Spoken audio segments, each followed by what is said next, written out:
Presented by Mercedes-Benz. A half dozen teams could clinch either a playoff berth or a division title.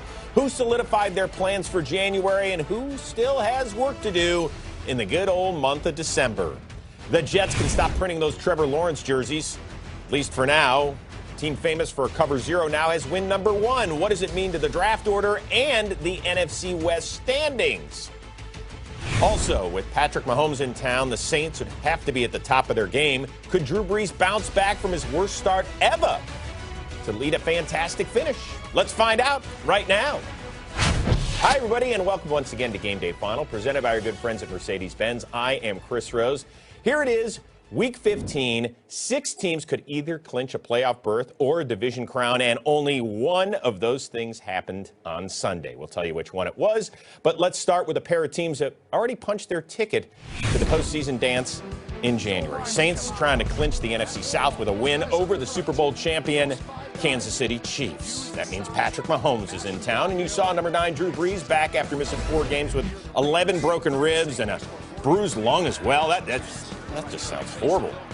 First drive for the Saints, just no good at all. Brees almost picked off, and then later on, he was picked off by L'Jarius Sneed. Started 0 for 6. Worst start for him in a game in his career. Uh-oh. Here's that guy again. Patrick Mahomes coming off of a 3-interception performance in the win at Miami last week. They have so much motion. They have so many weapons. There's Tyreek Hill, 15th touchdown catch of the year, ties Dwayne Bowe for the single-season record. Then in the second, watch this. Mahomes is like, oh, I just took it out of the oven. It's smoking hot. He throws it to Travis Kelce. More on that historic toss in just a second. But it's his 10th TD grab and a 14-0 lead. So now the Saints trying to get it done. No Michael Thomas placed on IR with that bad ankle, but Emmanuel Sanders is just fine, thanks. According to Next Gen Stats, 50.8 yards in the air. Brees' longest toss in the last 3 seasons. And 2 plays later, Taysom Hill, he's like, I don't get to play quarterback anymore. Oh, I do, and I'm going to run it in. 6th rushing touchdown of the season for him, and the Saints are down 14-7. Later on in the first half, like waning seconds, DeMarcus Robinson, just hang on to the rock. We got a loose ball. Saints, go fall on it. Go fall. Steve. Oh, that little sucker slippery.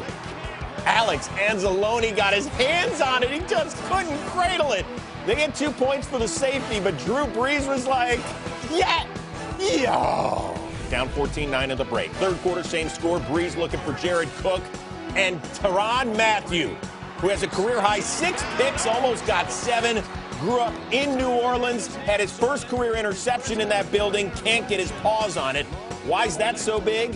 Because 2 plays later, Brees. Latavius Murray's blocking. Brees says, get open! There's guys coming! Murray does, and he dances his way in.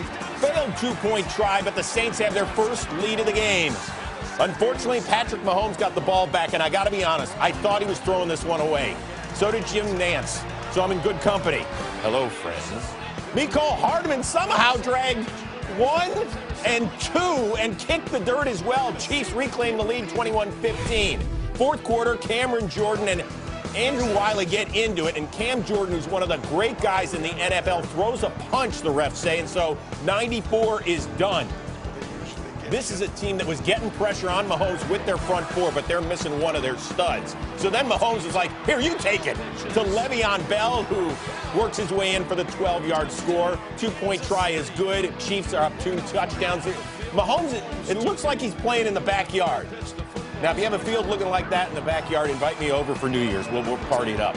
Next Chiefs possession. Oh, Mahomes gets sandwiched. Trey Hendrickson, who's had a huge year, one of 4 sacks on the day. Mahomes loses the rock. The Saints recover the ball.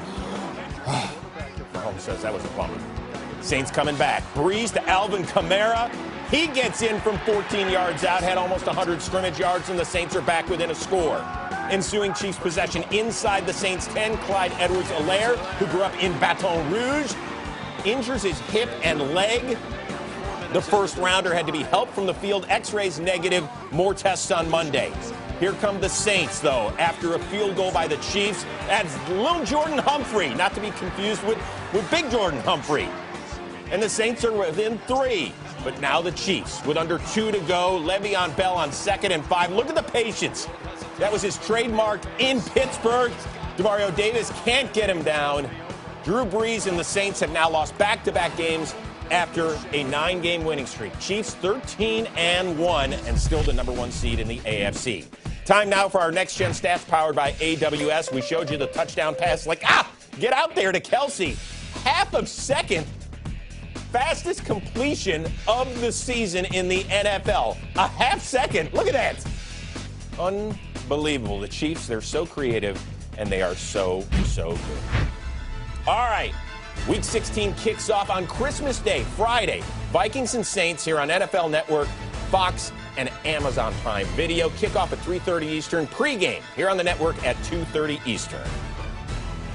Tom Brady in Atlanta. He loves seeing Falcon on the menu.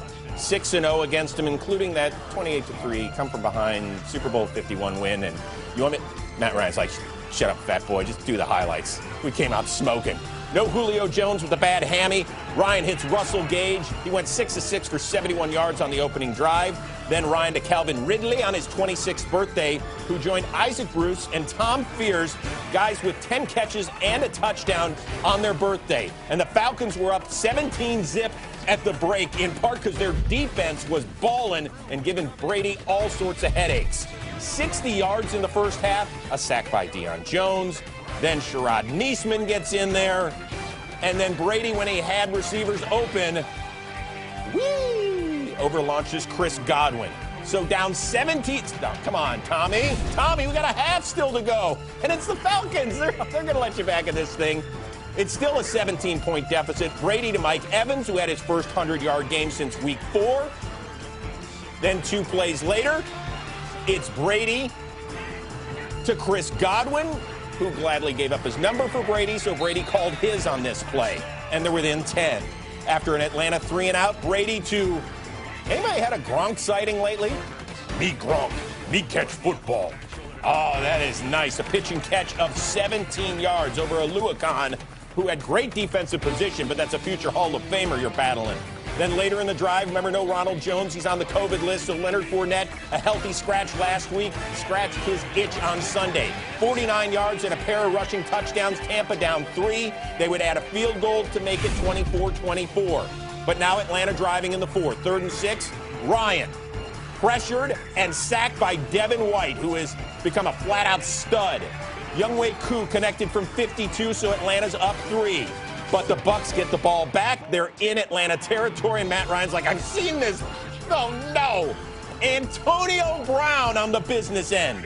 Brady threw for 320 in the second half, 46 there. For Brown, it's his first score since week 2 of 2019 when Tom Brady threw it to him, and they were both Patriots. So under 3 to go, does Matt Ryan have a comeback in him? In a word, not so much. Ryan pressured by Devin White, who had all 3 Buccaneers sacks, all 3 coming in the 4th quarter. Then on 4th and 16, Ryan gets it to Calvin Ridley, but he's short of the line to gain. Brady, 4th time in his career, he has erased at least a 17-point halftime deficit. Bucs, who haven't made the playoffs since 07, can clinch next Saturday afternoon right on NFL Network. Speaking of, it's going to be a busy day for football fans. The day after Christmas gets going with Brady and the Bucs in Motown right here exclusively on the network. Then the Amazon Prime game, 49ers and Cards. Nightcap, Dolphins, very much in the playoff hunt out in Las Vegas to take on the Raiders here on NFL Network. Okay, so if the playoffs started today, and don't worry, they didn't, so you didn't miss much, the team from the state of Washington would face the team from Washington just like they did on Sunday. And these franchises are polar opposites when it comes to quarterbacks. Since they drafted Russell Wilson in 2012, Wilson has taken 98% of the snaps for the Seahawks. In the same time, Washington started 9 quarterbacks, including 3 this year. Dwayne Haskins then turned it over to Kyle Allen this year, who turned it over to Alex Smith. They have had all sorts of issues.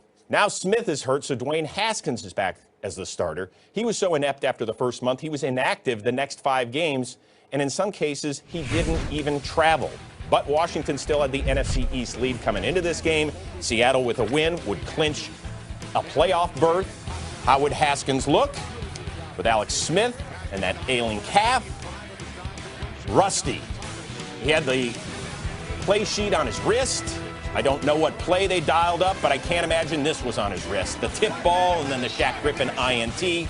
Haskins 15 for 24, 98 yards in that pick in the first 30 minutes.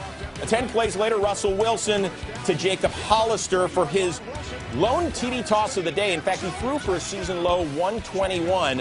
Seahawks were up 13-zip. In the third, it's now 13-3. They're getting it done on the ground when a guy like Carlos Hyde is working it.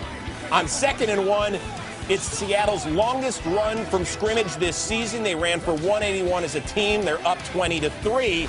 And you think against the Dwayne Haskins-led Washington Football Club, it's over. And by the way, kudos to Fox for busting out that new ground